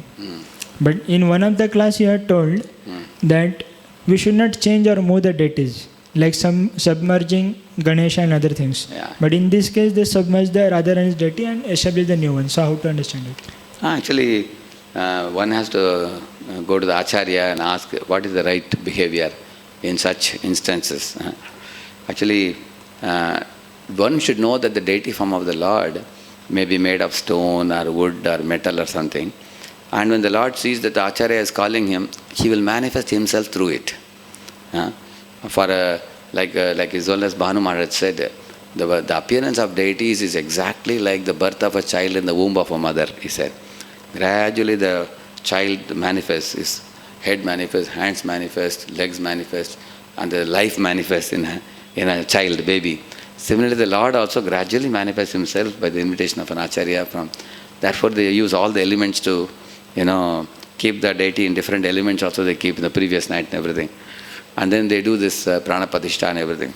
So, Lord may manifest, but if somebody, some enemy to the devotees comes and attacks the deity and thinks, I will break the hand of the deity, leg of the deity, Lord will immediately become unmanifest. Because he will not present, because the deities are not coming in this world to present his omnipotent nature. When Lord comes as Narsimha, he comes out of the pillar and destroys Hiranyakashipu. Whereas when the Lord comes as a deity, Lord agrees to come only to receive service from his devotees. So, therefore, the Lord is not going to attack the demoniac person who may be attacking the deity form. So, because the Lord becomes malleable in the hands of a devotee. But when some non-devotees come and try to misbehave with the Lord, then the Lord will become unmanifest from the deity, and the deity will be no more than a stone for that person. Whatever he may do with it, he actually cannot harm the Lord even a bit. For example, you have a quartz clock. If a non-devotee comes and says, I will stop the time now, and he breaks the sticks of the clock, will the time stop? Time will be going, but the time will not manifest through this clock. Till now it was manifesting. And then when he breaks it, then it won't manifest. That doesn't mean time has stopped. So Lord cannot be harmed by anybody. Now after having understood this, if your Acharya says the damage in the Lord's finger is only small, we can remove that. And we can put that finger and stick it properly, and we can continue worshipping. Then you worship it, because Acharya knows best. And the Acharya says, no, the damage is too much, the hand is broken or something. Now, even you will know that in Jagannath Puri also, they do Navakalevaram. You know that? Even in Pundarikdham also, they had a Gaur Nitai, the old deity form of the Lord. The deities were becoming very damaged, and this thing, they did Navakalevaram for one Gaur Nitai deity also they did, which is generally not done. Generally it's done for Jagannath, Baladev, Subhadra. After several years of worshipping them, the Lord agrees to become unmanifest in that particular form and become remanifest in a new Jagannath, Baladev, Subhadra deity form. And that is an authorized and approved method in the Shastra for Navakalevaram. And the previous deities which are worshipped are all kept in one place behind. You will see in the Jagannath Puri temple, if you go around, in those places they are all kept. Just like, for example, we have this flower and everything, paraphernalia of the Lord. You don't throw it anywhere. You only put it in water body. Correct, no? It should not be thrown here and there. Similarly, the Navakalevaram, when they do, Then there is a particular place where only they keep the older deity forms of Jagannath, Baladev, Subhadra, and then the Lord agrees to manifest in a new form. So these things are all prescribed and authorized in the scripture.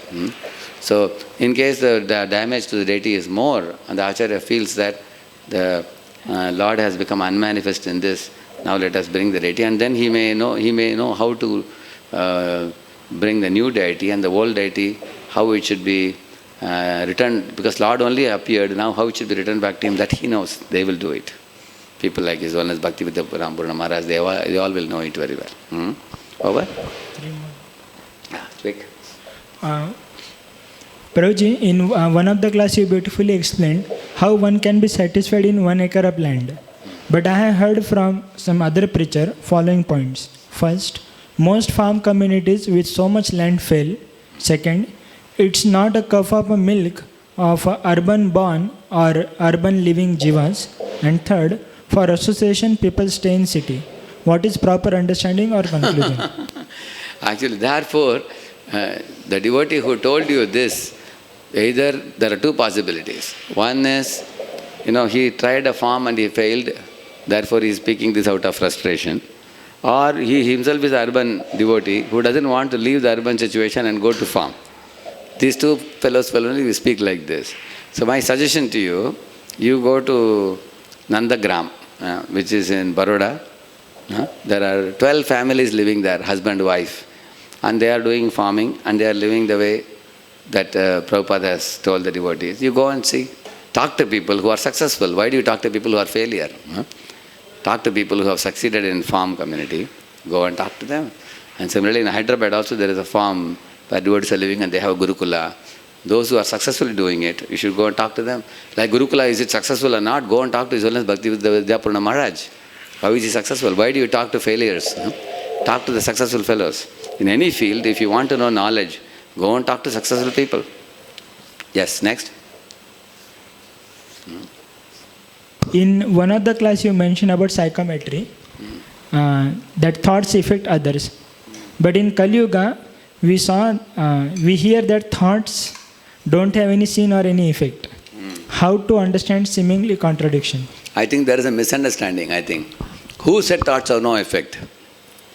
In Kali Yuga, if you have sinful thoughts, that is not punishable, it is said. It's not that thoughts will not turn into words and action. They will definitely. If you don't curb the thought at the thought level, it's going to turn into word and action. Do you know that? But what Bhagavatam says, Kushalani ashu siddhyanti, na itarane kritani yat, means what? The sinful thoughts are punishable in Satya, Treta and Dwapara, and the sinful thoughts are not punishable in the age of Kali Yuga, because Kali Yuga is a very degraded age. Some concession is given. Like that it is said. But the thoughts do have an effect. But once you act, then immediately there is punishment. Like that it is said. On the other hand, good activities, even if you don't act, if you only think about them, meditate that I want to do this service, it's as good as doing, it is said. So this is a Kali Yuga advantage that is mentioned in Bhagavatam. Yeah. In one class you mentioned some eatables that agitate the mind. Example given, tamarind. Can you enlist more so that we will be careful? Tamarind project, imli. Yeah. So can you enlist more so that we will be careful while taking? Acha, you want more list, huh? Yes, Prabhu.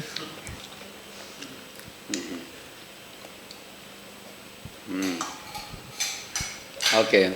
So, I can tell you a few items, like mirchi, for example. Mirchi means the chili. So, tamarind is another thing. And also, like pitle and all they make, which is very thika, sometimes pitle is very hot, very spicy. And also, oily items, fried items. See, difference between fried Karela and cooked Karela. Which one people like? Fried Karela people like. Cooked Karela is wet Karela. Wet Karela nobody likes. Fried Karela. So fried items are all tasty but very deadly for the body. So anything that is too high, spicy, too hot, and also items like maida. Maida in America they call it as white poison, they call it. And then there is one slogan in America, throw away the frying pan, they say. Because the fried foods are very bad. Not only for brahmacharis, even for other people also. Recently I made one article based on Google search on Maida. Any of you can go and see in Google search, what is good about Maida? There is nothing good about Maida, they are saying. You just put Maida and find out from Google search what it says. It's deadly, it is. So, actually, if you want to lead a simple life, there is a need, there is a greed. So, need means you have rice, dal, sabji, chapati. That is need. Greed means all these fancy items. So, brahmachari means we should stay in need only, and little sweet, once in 15 days some fried sabji, little bit is all right. But if you keep our eating program simple, your mind will be peaceful and you can focus on Shastra very nicely. But eating these fancy items agitates the mind, disturbs the mind, increases lust, anger and greed, making our spiritual life more difficult for us. I can tell you from my realization, I came to Krishna consciousness in 1991. In the last 30 years, I can tell you, the more I kept my food simple, it allows us to focus on spiritual life very nicely. It doesn't distract you. You can peacefully focus. So it is your choice, to restrain the senses and accept what is needed. Because sense gratification means misery. I told the example, if you remember, in Belgaum, they put a fence around the sugarcane field, So elephant went round and round, it saw that, they put fence all sides, how will I go inside? I want sugarcane. Actually, the elephant gets lot of grass in the forest. Tons of grass he can eat. But he is not happy with the grass. He wants sugarcane. So what he did, he sat, where the fence was made, there are two stones are there like this and they put a barbed wire. So he did like this and, like this he was doing. Sitting like this and doing like this. And then he made the two stones fall like this. Gradually bend and become almost flat. And then he wanted to cross over them to go inside. When he crossed, some of those iron wires were tearing his legs. So he was feeling severe pain, it was bleeding also. Legs are bleeding, back is also bleeding. But he's eating sugarcane. This is called sense gratification. So in this world, if you go from need to greed, yes, you will get what you want, but you will get it with lot of suffering. But if he's satisfied with need, no bleeding, he can peacefully eat the grass in the forest and chant Hare Krishna and be peaceful. So therefore, let's not go from need to greed. Let us stay in need. Yeah, next. Over. 3 more questions are there. I'll mail you. You can reply them back to. You're getting late? No, tell me quickly. I'll finish. A little short. One is, in one class you mentioned how all nationalists gathered and for unity they propagated Mayavad as ultimate goal. Can you please share some document to refer while preaching? Oh, Chaitanya Charan Prabhu has it. Chaitanya Charan Prabhu has written in his article about it. He says very, very beautiful article about Varnashrama and how the nationalists try to flatten the absolute truth by making it impersonal, so that it will be easy for people to accept. Chaitanya Charan Prabhu can immediately provide you. I have read it in one of his articles also. Yeah, next. In one class you mentioned blue covering in Garbhodaka ocean. I did not understand. Can What you is the explain? blue? Covering. Prabhupada mentions it in purport. He says that the jivas are having a bluish this thing covering, which is actually Prabhupada says like a subtle body, has its desires stored in them. So they look like that, he says. And then they are in a sleeping mode. Just like computer we keep in sleeping mode. Similarly, they have dormant desires stored in the heart. At that time they look bluish like that in one purport Prabhupada mentions. And then they are kept in a sleep mode, and then next Brahma's day, dawn comes, then they all wake up again and run here and there and get their respective bodies. Next one. We understand that Dandavat Parikrama is not for Vaishnavas. Correct. Not for us Vaishnavas. Not for our sampradaya, yeah. But one wonderful Vaishnava, ISKCON sannyasi, did it. How to understand? So you have to ask him, or you ask your spiritual master why he did it. And also Prabhupada, Bhaktivedanta Saraswati Thakur, all of them have discouraged it. So that's what I heard from my spiritual master. So we don't do it. In case you and your guru both feel that it will be good, your guru tells you, come, we will do Dandavat Parikrama, if you do, that is between you and your guru. That's all I would say. But I have heard from my guru that we don't do Dandavat Parikrama, Bhaktivedanta Saraswati Thakur discouraged it. There are evidences for it. So ultimately, we all have someone to follow. Your spiritual master is your deliverer, who is giving you Diksha. You have to ask him whether you should do the Danda Parikrama or not. If he says do it, do it. Very simple. That's all. Over now. So I went little late answering all the questions because many of the classes we didn't get time to answer questions. So I went little overboard today.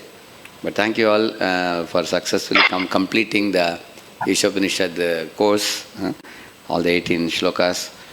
This is a very philosophical book. Many great souls like His Holiness Sridhar Maharaj and many others have come through this book, Ishopanishad. They got only this book in their college days. They read this book and it really enlightened them so powerfully that they decided to become a full-time devotee. So we also saw how with great clarity Prabhupada presents in this book. So my request to you, when you study for the exam, thoroughly study the book. I might have missed some portion not sufficiently elaborated. You also can hear lectures given by other Vaishnavas on the same book if you get time. There can be additional perspectives you will get. We have Radhika Vallabh Prabhu, Chaitanya Prabhu, Kamal Lochan Prabhu, and even some Maharajas have given also, His Holiness Jayadut Swami Maharaj. So then you get multiple perspective and they may elaborate the book more nicely. I did it with whatever little understanding I have, but there are many other wonderful speakers because in VAHC, MAHC many have spoken also. So study very nicely and because this is going to be a foundation for you for your whole life. These 4 books, what you are studying in Bhakti Shastri, it will be immensely helpful for you. In fact, you can keep speaking it to people whom you come across in life, and it's good for practicing, good for preaching also. Thank you very much. I also thank our Amiya Madhusudan Prabhu for coordinating it very successfully. Although many of you are in bus party and some of you are in distributing books in different places. So he's a very good coordinator. Every batch requires one good coordinator. I thank you very much. Hare Krishna, Prabhuji. So we are very much grateful to His Grace Radhesham Prabhu. Actually, when initially Gopal Chandra Prabhu suggested that we can ask Radhesham Prabhu that if he can take Ishopanishad for us, I was wondering whether Prabhuji will give us so much time. But when Gopal Chandra Prabhu requested Radhesham Prabhu, he immediately agreed. And we are very much grateful that so many sessions, actually after coming to Ashrama, I think this was the longest association with you which we got Prabhuji. And basically, before personally, when I had read Ishopanishad, I had a very strange understanding. It is very philosophical. I was not able to understand. But when I read this along with the classes, we got to hear so many devotional purports from Prabhupada and yourself also. Today also, when you were giving the class, initially when you were saying about the different classes of society, I was able to relate that same thing was spoken by Srila Prabhupada in today's morning class also. The classless, the heads are the Brahmanas, and we require training, that education is required to give into the Brahmanas. So actually we are very fortunate that we are able to hear from such wonderful, from you who have been thoroughly read in such Prabhupada scriptures. And we would wish to express our gratitude to Radhesham Prabhu for taking out so much time and energy, and by loudly chanting 3 times, Haribol! Haribol! One more thing which I want to add. Actually, Prabhuji has written a mail and he was saying that he was asking us that if you have some materials, then you can kindly forward it to me so that I can prepare. And he was mentioning that I am a learner. I am always learning. So from that I understood that no matter how many years we have spent, we should always put our learning caps on and we should always be in a humble mode. Actually, more than this, we could learn from Prabhuji's personal example only. That no matter how much we have studied or something, but if you are having always this humility, that now also Prabhuji is saying that you can hear all other lectures. So if this we can imbibe in our personal lives and also work on it, then it will be a success. Prabhuji's association will be a success. Thank you very much. Thank you. Sri Prabhupada ki, Gaur Bhakta Vrinda ki, Ishopanishad ki. Thank you very much. Hare Krishna.